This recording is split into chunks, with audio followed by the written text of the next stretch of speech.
Friends, జనరల్గా మనం మన దగ్గర ఉండే ఏటీఎం కార్డ్ని రకరకాల చోట్ల యూజ్ చేస్తూ ఉంటాం. అంటే ఆన్లైన్ షాపింగ్ యూజ్ చేస్తూ ఉంటాం, బయట కూడా ఎక్కడైనా స్వైపింగ్ మిషన్స్ దగ్గర యూజ్ చేస్తూ ఉంటాం. ఇలా చూసుకున్నట్టయితే చాలా చోట్ల యూజ్ చేస్తూ ఉంటాం. సో అలా యూజ్ చేసినప్పుడు ఇప్పుడు చాలా స్కిమ్మర్స్ దొరుకుతూ ఉంటాయి. సో స్కిమ్మర్స్ దొరికినప్పుడు మన ఏటీఎం కార్డుకి సంబంధించిన ఇన్ఫర్మేషన్ మొత్తం వాళ్ళు ఏంటంటే డౌన్లోడ్ చేసుకొని దాన్ని హ్యాక్ చేయొచ్చు. అంతేకాకుండా మన ఇంట్లోనే మన ఫ్రెండ్స్ దగ్గరనో లేకపోతే బయట ఎవరికైనా మన ATM card with CVV number తోటి ఉన్నది దొరికిందనుకోండి. సో చాలా ఇంటర్నేషనల్ సైట్స్ ఉంటాయి. అవి ఏంటంటే మొబైల్కి ఓటీపీ రాకుండానే షాపింగ్ చేసుకోవడానికి అనుమతిస్తాయి అన్నట్టు. అంటే ఓటీపీ రావాల్సిన అవసరం లేదు. అలా కాకుండా చాలామంది ఏంటంటే సిమ్ క్లోన్ చేసేసి కూడా యూజ్ చేస్తూ ఉంటారు. ఒకవేళ వాళ్ళ దగ్గర పాత సిమ్ ఉండి వీళ్ళ దగ్గర దొరికింది అంటే సిమ్ క్లోన్ చేసేసి కూడా యూజ్ చేస్తుంటారు. కారణం ఏదైనా కానివ్వండి, మన దగ్గరకు సంబంధించిన ఏటీఎం కార్డు అనేది వేరే వాళ్ళ దగ్గర ఉండడం అంత మంచిదేం కాదు. సో ఒకవేళ మనం మన ఏటీఎం కార్డ్ పోగొట్టుకున్న తర్వాత మనం దాన్ని బ్లాక్ చేయొచ్చు అనుకోండి. బ్లాక్ చేసి అంటే మనకేంటంటే అనుమానం రాకుండా ఎవరు యూజ్ చేస్తున్నారు అనేది అనుమానం రాకుండా యూజ్ చేస్తున్నారు అనుకోండి. సో అటువంటి అప్పుడు ఏంటి అంటే నేను మీకు ఇక్కడ ఒక యాప్ గురించి చెప్తాను, ఎస్బీఐ క్విక్ అని. సో దీన్ని యూజ్ చేసి మీరు ఏం చేయొచ్చు అంటే మన ఏటీఎం కార్డ్ని మనం లాక్ చేసుకోవచ్చు అన్నట్టు. డెబిట్ కార్డ్ ద్వారా ట్రాన్సాక్షన్ చేయకుండా చేయొచ్చు. ఓకే, సో దానికోసం ఎస్బీఐ క్విక్ అనే ఈ యాప్ దొరుకుతుంది. లింక్ నేను కింద డిస్క్రిప్షన్లో ప్రొవైడ్ చేస్తాను. సో దీంతో పాటు ఇంకా చాలా పనులు చేయొచ్చు దీనిలో.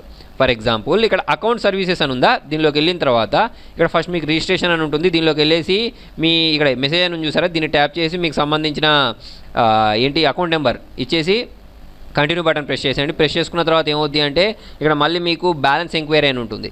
ఓకే, సో దీని ద్వారా మీరు మీ మొబైల్లో డైరెక్ట్ మీ బ్యాంక్ అకౌంట్లో ఎంత బ్యాలెన్స్ ఉందో తెలుసుకోవచ్చు. తర్వాత వచ్చేసి మినీ స్టేట్మెంట్ తీసుకోవచ్చు, 6 మంత్ స్టేట్మెంట్ కూడా తీసుకోవచ్చు.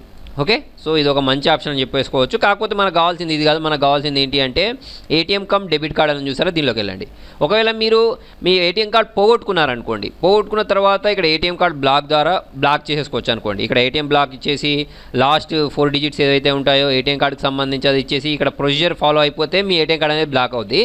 అలా కాకుండా ఇక్కడ ఇంకొకటి చూడండి, ATM card switch on and of ఉంది చూసారా, ఈ ఆప్షన్ అనేది చాలా యూస్ఫుల్ అన్నట్టు.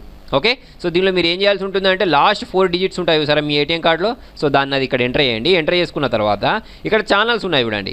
ఓకే, సో ఇక్కడ మీరు ఏటీఎం కార్డ్ అనేది ఆఫ్ చేసేసారనుకోండి, అంటే మీరు 4 డిజిట్స్ ఇచ్చిన తర్వాత ఇక్కడ ఏటీఎం కార్డ్ని ఆఫ్ చేసేసారు, తర్వాత వచ్చేసి పిఓఎస్ని కూడా ఆఫ్ చేసేసారు, తర్వాత వచ్చేసి ఈ కామర్స్. అంటే నా ఏటీఎం కార్డ్ ఎవరి దగ్గర ఉన్నా కూడా వాళ్ళు ఏంటంటే యూజ్ చేయలేరు. ఎప్పటి వరకు యూజ్ చేయలేరు అని అంటే దీన్ని నేను ఆన్ చేసినంత వరకు యూజ్ చేయలేరు అన్నట్టు.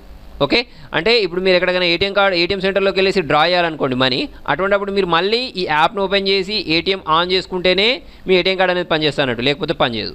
ఓకే, సో అలా దీన్ని యూజ్ చేసుకోవచ్చు. సో మీ ఏటీఎం కార్డ్ అనేది దానికి సంబంధించిన డేటా అనేది లేకపోతే పైన card number, expiry date, CVV number ఇది ఎవరి దగ్గర ఉన్నా కూడా మనం దీన్ని ఆఫ్ చేసి పెడితే షాపింగ్ చేయలేరు.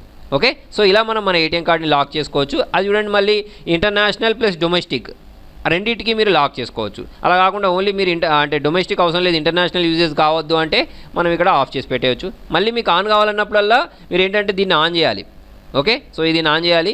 అయితే చూడండి, దానికంటే ముందు మీరు ఇక్కడ మీకు సంబంధించిన లాస్ట్ 4 డిజిట్స్ మీ ఏటీఎం కార్డు మీద ఉండే లాస్ట్ 4 డిజిట్స్ ఉంటాయి సరే, ఆ నెంబర్ ఇచ్చేసి సబ్మిట్ బటన్ ప్రెస్ చేస్తే మీకు ఇది పనిచేస్తుంది అన్నట్టు.